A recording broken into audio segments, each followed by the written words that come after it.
A chuva não parou desde o amanhecer e, quando saímos da igreja de São Mateus, o céu cinza de Charleston parecia ter entrado nos meus ossos. Arthur Hova era mais que meu avô, era voz firme numa vida cheia de palavras duras e silêncios frios. O funeral foi calmo, digno, cheio de pessoas da comunidade que ele ajudou a construir. Meu pai, Malcolm, ficou na frente, recebendo pêsames como um político em noite de eleição, com sorriso medido e aperto de mão firme.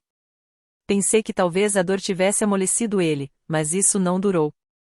Horas depois, quando todos foram embora e o cheiro de flores molhadas ainda preenchia o ar, eu estava na sala da casa tomando um café morno, olhando para a lareira de carvalho onde Arthur apoiava o braço para me contar histórias. Malcolm entrou sem o sorriso de antes e disse seco: acabou. A herança está no meu nome. 400 milhões. Falou como quem comenta o clima e deu um sorriso torto. Eu só assenti, sem saber o que responder. Ele não esperou: você agora não serve para nada. Arrume suas coisas, quero você fora até amanhã de manhã. Não senti minhas mãos por um instante. Esse era meu pai, o mesmo que me ensinou a andar de bicicleta, mas que agora me olhava como um objeto velho. Me levantei com a coluna reta e falei firme: tudo bem. Não deixei minha voz tremer. Saí da sala com meus passos ecoando pelo corredor até o quarto que nunca pareceu meu de verdade. Cresci numa casa onde o silêncio era forma de controle. As regras de Malcolm eram rígidas: nada de portas batidas, nada de responder, nunca questionar suas decisões. Minhas primeiras memórias dele são cheias de correções: postura errada, tom de voz errado, sonhos grandes demais. Com 10 anos, aprendi a guardar meus sucessos para mim. Se eu trazia um A, ele perguntava por que não foi a mais. Se ganhava um prêmio, ele questionava quantos outros nem se deram ao trabalho de competir. Elogio era raro e parecia mais um detalhe que uma festa. Arthur era o contrário. Meu avô era como entrar num sol quente depois de muito tempo no escuro. Ele não me cobrava perfeição. Ele perguntava o que eu queria e escutava de verdade. Quando eu tinha 15 anos, disse a ele que queria trabalhar com finanças para entender o que move dinheiro e poder. Malcolm zombou, disse que era um mundo de homens.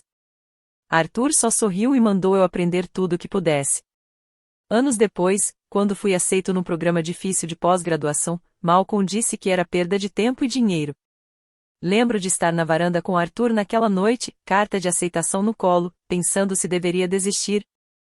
Ele bebeu seu chá doce e deslizou um envelope pela mesa.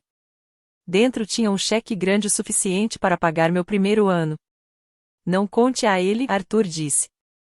Isso é entre nós. Considere um investimento em alguém que vale a pena. Aquilo era Arthur acreditando em mim mesmo quando custava alguma coisa para ele.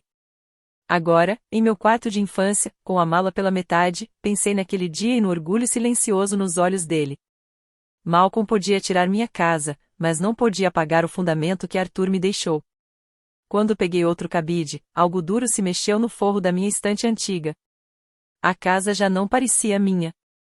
Dias depois do funeral, o calor que Arthur trazia ao lugar desapareceu e foi substituído por algo mais duro e frio. Portas que sempre ficavam abertas agora estavam trancadas: a biblioteca, a sala de sol, até o escritório pequeno onde Arthur guardava seus registros. Todas as maçanetas sacudiam sem sucesso. Os funcionários, que eu conhecia há anos, desviavam o olhar. Margarete, a empregada que costumava me dar biscoitos escondido, agora só balançava a cabeça rápida e se ocupava de coisas sem sentido. Quando perguntei se havia algo errado, ela sussurrou: são ordens do Sr. Hova antes de sair. No jantar, Malcolm falava como se eu não existisse, só sobre planos de renovação, novos investimentos e cortes na casa, como se eu fosse peso morto. De volta ao quarto, tentei me concentrar na mala. Passei os dedos nos livros que guardei desde o ensino médio, meu refúgio quando precisava esconder meus pensamentos. Um livro grosso, uma biografia que Arthur me deu aos 18 anos, escorregou mais fácil que os outros. Quando puxei, algo pequeno e duro mexeu dentro dele. Abri o livro e encontrei um envelope fechado escondido entre as últimas páginas. Meu nome, escrito com a letra firme de Arthur, destacava no papel claro.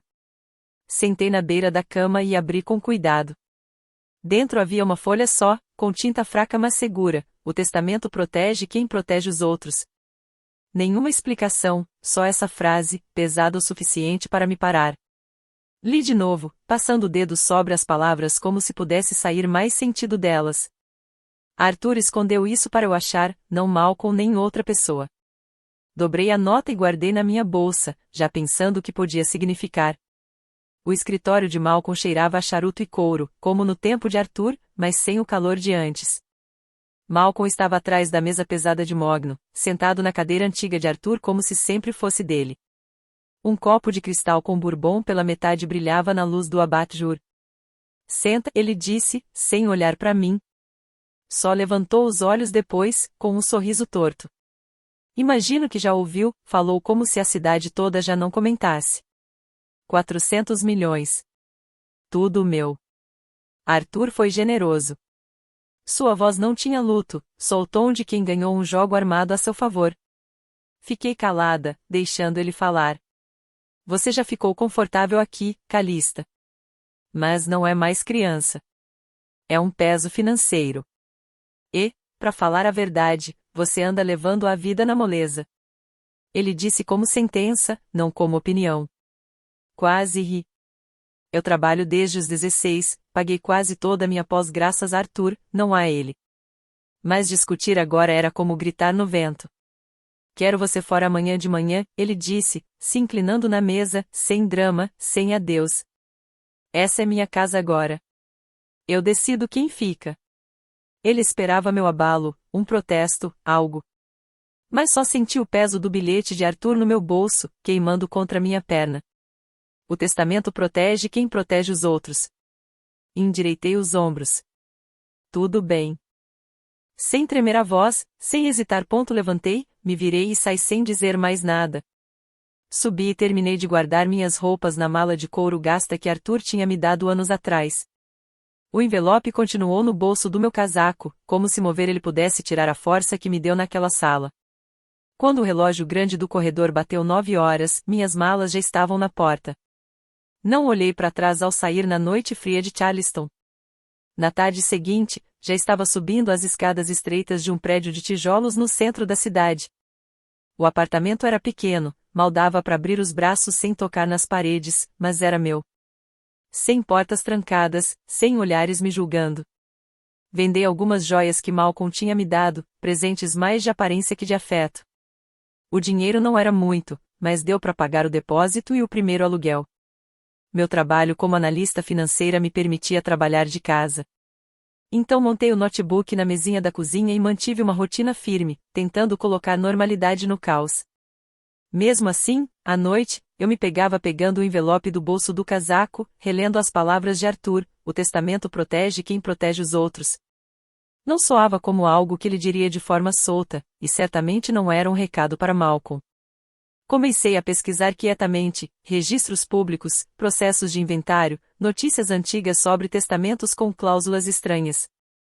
Muita coisa era descarte, mas de vez em quando algo fazia meu coração disparar. Fundos liberados só em certas condições, testamentos ligados a projetos comunitários, cláusulas detalhadas. Arthur sempre foi minucioso. Era possível, até provável, que seu testamento também fosse assim. 3 dias depois de me mudar, meu celular acendeu com um número desconhecido. Quase deixei tocar até o voicemail, mas atendi. Calista Rovan. A voz era firme, profissional, com um fundo de ironia. Sim, aqui é Evelyn Cole. Eu era a advogada do seu avô. Houve uma pausa intencional. Precisamos conversar sobre o testamento dele. É incomum. Havia uma satisfação oculta no tom, como se guardasse informações até estarmos frente a frente. Endireitei na cadeira. Quão incomum! Ela deu uma risada curta. Vamos dizer que a semana do seu pai vai ficar bem mais complicada. Pode vir ao meu escritório amanhã? Olhei para o envelope na mesa, minha mente já correndo adiante. O escritório de Evelyn Cole não era nada do que eu imaginava. Sem móveis de mogno polido ou tapetes antigos, só linhas simples, cores suaves e uma parede cheia de arquivos bem organizados. Ela me chamou para sentar na frente de sua mesa e, com as mãos cruzadas, me olhou como quem sabia mais do que mostrava. Estava esperando você me ligar, ela começou. Seu avô já antecipava certos problemas nessa família. Levantei a sobrancelha, pensando no meu pai. Exatamente seu pai, ela confirmou, puxando um grosso arquivo. Arthur colocou toda a fortuna numa fundação. Malcolm não pode tocar um centavo dos 400 milhões sem cumprir certas condições. Meu coração disparou. Que condições? Os lábios dela se curvaram como se esperasse essa pergunta. Ele precisa concluir um projeto de reurbanização com aprovação da cidade e dentro dos padrões filantrópicos de Arthur. E precisa fazer isso com você como coexecutora. Mesma autoridade. Mesma assinatura. Encostei na cadeira, tentando processar. Então você está dizendo que ele não pode fazer sem mim? Certo. Ela continuou. Durante os 12 meses do projeto, não pode haver processos entre você e Malcolm, nem ruptura pública, nem saída formal de qualquer um. Se houver qualquer violação, a fundação se dissolve. Ela virou para a última página da cláusula. Metade vai para as instituições de caridade escolhidas por Arthur, a outra metade direto para você. Por um instante, tudo que ouvi foi o som fraco do ar-condicionado. Pensei em Malcolm no escritório, cheio de SI, certo de que já tinha ganho. Pensei nele me chamando de inútil. Arthur planejou mesmo isso, murmurei. Ele queria garantir que a pessoa em quem mais confiava protegesse seu legado. Evelyn respondeu, e essa pessoa não era seu pai? Passei os dedos devagar na beira da mesa. Quando Malcolm vai descobrir?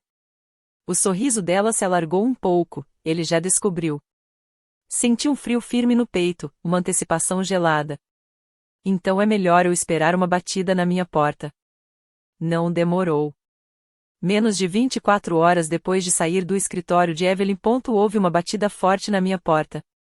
Quando abri, Malcolm estava lá, bem vestido, mas com o rosto pálido e suado na testa. Calista, ele disse, forçando um sorriso. Achei que devíamos conversar, de família para família. Sem dizer nada, abri caminho e o deixei entrar na sala apertada. Ele olhou em volta, demorando o olhar nos móveis de segunda mão como se fosse uma ofensa pessoal. O banco me disse que houve um mal-entendido, ele começou, sentando no sofá. Os fundos estão presos numa espécie de fundação, uma burocracia ridícula. A voz parecia leve, mas eu ouvi o peso por trás. Não é mal-entendido, eu respondi. É o testamento. Ele balançou a mão, desprezando. Seu avô era sentimental. Daremos um jeito. Então se inclinou para frente, amaciando o tom. Você e eu, sangue a sangue. Já tivemos nossas diferenças, mas agora podemos nos unir. Fazer isso funcionar. As palavras de Arthur passaram na minha cabeça, não reaja. Negocie. Exatamente o que está propondo? Perguntei fria. Que você assine o necessário para eu seguir. Você vai receber algo, claro. Eu segurei o olhar. Não é assim que está escrito. O sorriso dele afinou. Calista, estou te dando um jeito de tornar isso indolor. Acha que consegue tocar um projeto multimilionário sem mim? Vai afundar os dois. A ameaça estava ali, escondida nas palavras. Mas não pisquei. Se quer o dinheiro, siga as regras. Todas elas. O maxilar dele tremeu. Por um instante achei que explodiria, mas ele só levantou, arrumando o paletó. Pense nisso, disse, e saiu sem olhar para trás. Fechei a porta, já sabendo que ele voltaria. 2 dias depois da primeira visita, eu já tinha o acordo pronto. Evelyn me ajudou a ajustar cada cláusula com a mesma precisão do testamento de Arthur. Malcolm teria que me reconhecer publicamente como coexecutora. Cobrir meus custos de vida durante o projeto e transferir 3 propriedades específicas do patrimônio direto para o meu nome. Sem condições, sem volta atrás.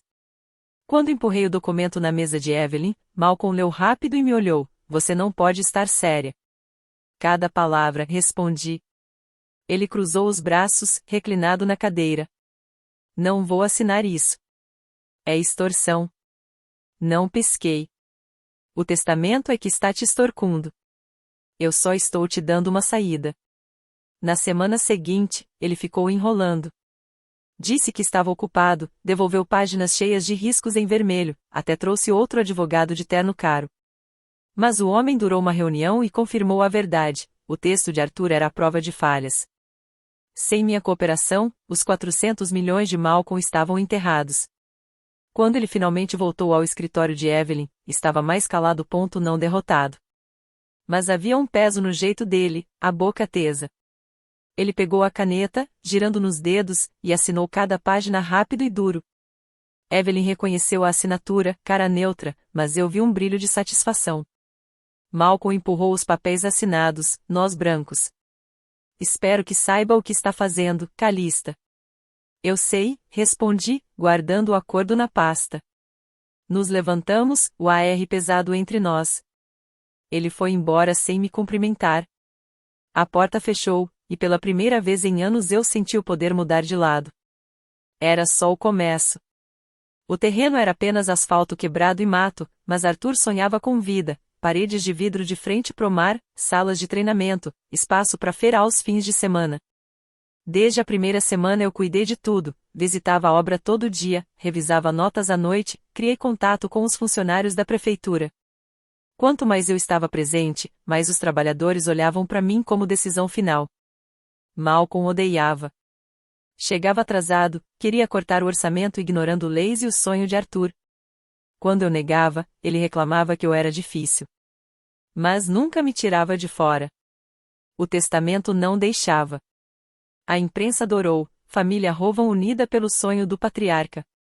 Nas fotos, nós lado a lado, sorrindo. Mas por trás, era sempre negociação. No mês 11, a estrutura de aço estava de pé, o vidro refletindo o sol. Malcolm disse no balcão: você se saiu melhor do que eu esperava. Melhor do que você queria, respondi. Ele deu um riso seco. Não era confiança, nem perdão, mas era um reconhecimento de que eu não era um peso. Faltavam poucas semanas para terminar. No dia da inauguração, uma multidão lotou até a calçada. Autoridades, jornalistas, moradores. O centro brilhava ao fundo. Malcolm sorria para câmeras, mas o discurso era meu, por Arthur e por mim. Falei que riqueza não vale nada se não ajudar os outros. Agradeci a todos os envolvidos. Não citei Malcolm. Os aplausos foram crescendo, quentes e firmes. Cesta de lado o rosto dele duro, JAW fechado enquanto o foco ficava em mim. No final do dia, as condições estavam cumpridas. Malcolm teria o dinheiro. Eu tinha algo melhor, 3 propriedades no meu nome e o crédito público por dar vida ao sonho de Arthur. Quando o povo foi embora, eu saí pelo caminho lateral, salto batendo nos tijolos novos. O centro vibrava com vozes, exatamente como Arthur quis. Não olhei para Malcolm. Não precisava.